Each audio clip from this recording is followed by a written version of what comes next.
हमारी कार्रवाई चल रही है रामबन डिस्ट्रिक्ट, फूल, दाड़म, हर जगह पर जो हमारी इंस्पेक्शन चल रही है कि हर जगह पर लोगों को हम बोल रहे हैं लोड कम करो, हीटर बॉयलर को ख़त्म करो, और वो लोग नहीं मानेंगे। अगर हमें मजबूर ना किया जाए कि हम उनकी कार्रवाई करेंगे, उनको लोड भरेंगे।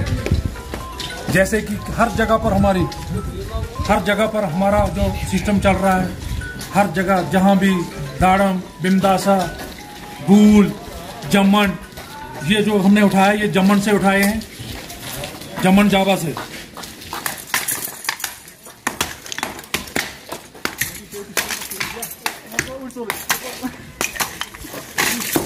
ये देखो कोयले क्या है, ये देखो कोयले लगाई है, बॉयलर बनाए हुए। ये लोग बोल रहे हैं कि पावर हमें प्रॉब्लम है, पावर नहीं आ रही है। क्या पावर आएगी कोयल पे?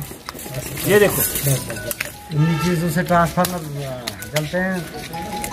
हमारी बात बोलते हैं डिपार्टमेंट कसूरवार है, डिपार्टमेंट को कसूरवार कर।